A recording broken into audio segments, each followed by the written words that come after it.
grade 7s. Today we are going to be doing our third lesson online. I hope that you guys are getting used to it now. You're going to need your English book. We are going to be doing activity 8, and this is going to take place over pages 34 to 36. So here on this cover page, I've included quite a few terms about poetry. So that's what we're going to be focusing on today. So I'm just going to go through a few with you guys that is going to be asked in this activity. Okay, so we've got tone. That is the emotion the author is feeling as they write. So they could be bitter, they could be regretful, they could be very happy as well.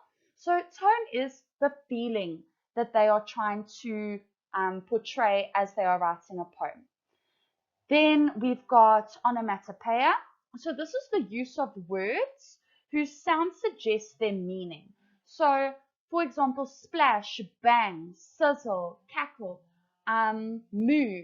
So these are words that show us sounds. Okay. Then imagery. So this creates a picture in a person's mind. Then the theme. This is the central idea of the poem or what it is about. And personification, this is when animals or objects are said to have human characteristics. Okay, so an example of an object would be the sun. If I had to say the sun is smiling down on me, that is personification because the sun cannot smile.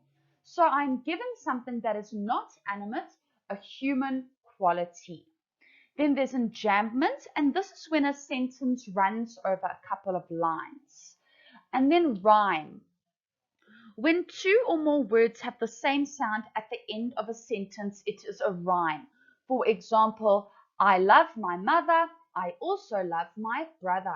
These are two words that have the same sounding ending. Then repetition. This is when a word is used again, and it's usually to emphasize this particular word. And then the structure of the poem is the organization of the poem. So it includes stanzas, lines, verses, and things like that. Okay, let's go to the next slide. Okay, so let's read a poem. It is Easter Island. It was written in 1928 by Robert Irvin Howard. It was first published in Weird Tales in December 1928. So let's read stanza 1. How many weary centuries have flown since strange-eyed beings walked this ancient shore? Okay, so Easter Island, it's a beach island sort of thing. So I think because it's an island, there's obviously water and sand. So what he's saying over here is for how many hundreds of years have gone by since strange-eyed beings, so what he is saying is that they obviously look different to how humans look, walked this ancient shore. So they walked this old part of Earth. Hearing as we, the green Pacific's roar, hewing fantastic gods from sullen stone. So now he says that as we hear the green Pacific's roar, so he's talking about the ocean, Pacific Ocean, roar would be onomatopoeia, as it is mentioning sounds. Hewing fantastic gods from sullen stone. So hewing is when you chop or cut something with an axe or a pick.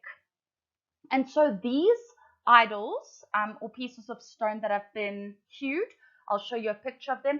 That is what he is busy saying. So he says that these are fantastic gods that have been hewed and chopped away at to make these images out of stone.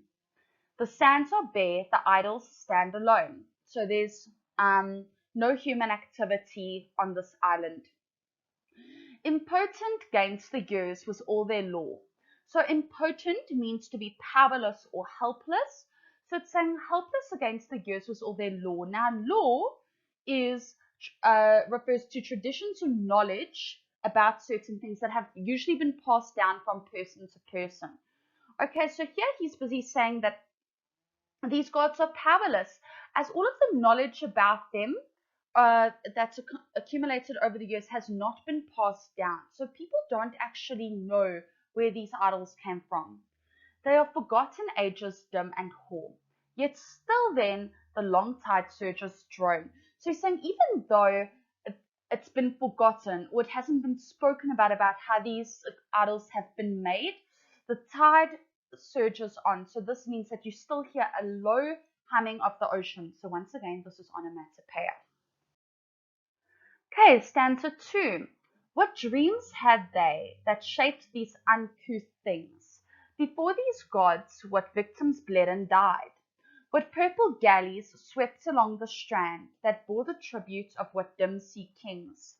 But now they reign over a forgotten land, gazing forever out beyond the tide. Okay, so if we look at the word uncouth, it means that something is lacking good manners, refinement, or grace. Okay, so when he says what dreams had they, he's talking about the people that created or that cut away to form these idols. And he's saying that these idols are not refined, so they are not picture perfect. Before these gods, what victims bled and died. So now he's busy saying, before these were created, what was roaming the earth that created this, that then passed away? Okay, so that they couldn't pass on the information. What purple galleys swept along the strand? So galleys are a low flat ship with one or more sails. Okay, and they're usually used when with pirates. Okay, so he's saying what purple ships went along the strand, so went along the ocean, that bore the tribute of what dim sea kings. So he's pretty much just asking, with all of these questions, he's asking what was there that created these idols. But now they reign over a forgotten land, gazing forever out beyond the tide. So he's still talking about the idols. So he says that they reign over a forgotten land. So when he says forgotten land, he is talking about the people that lived there. They have been forgotten about. Nobody knows who lived there or who created it. So now he's saying that these idols stand over a place that's been forgotten about, that isn't given much attention to, and they are gazing forever beyond the tide. So they're just busy looking out at the tide because they're idols, obviously. So they can't actually look.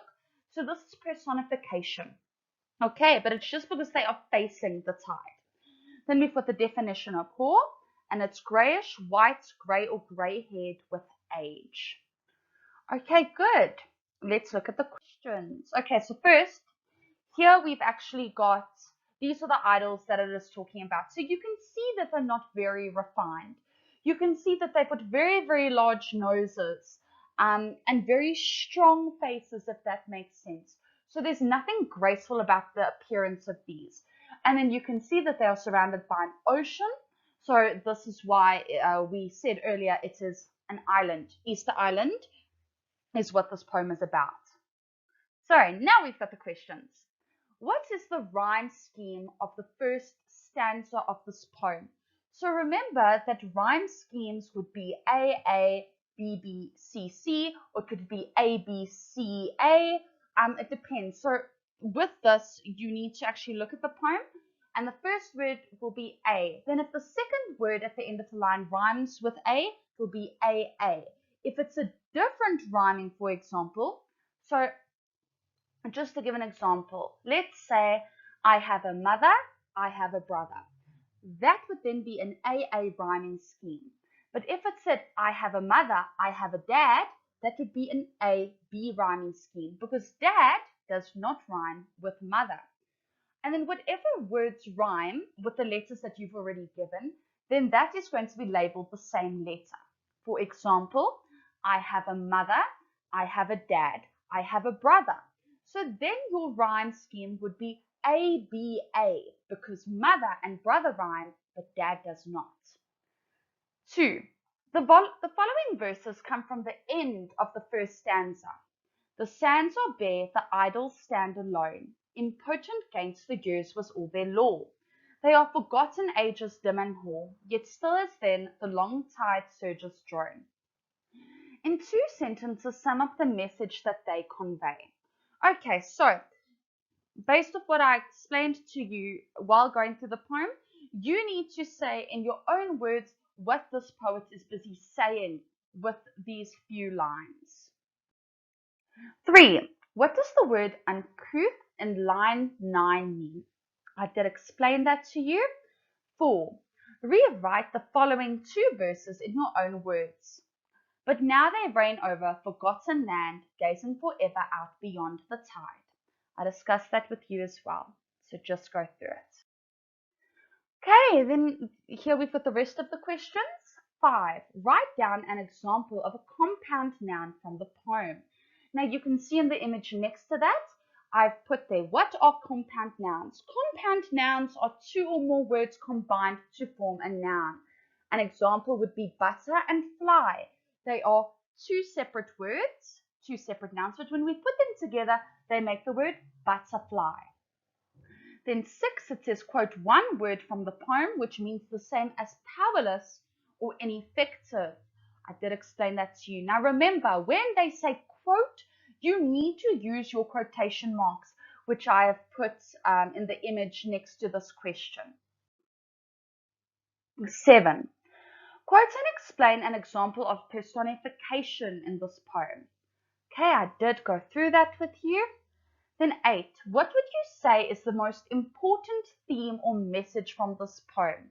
Explain your answer. And then the little block, I've said the theme, the central message, what the author wants you to learn or know, a broad idea about life, and it's usually not stated, it must be inferred. So this means that in the poem, the author is not going to say, this is my message or this is my theme. You need to figure it out. You need to see what you understand from their message. Great job. You guys did very, very well, and I'm really, really pleased. If you need any help, please let me know.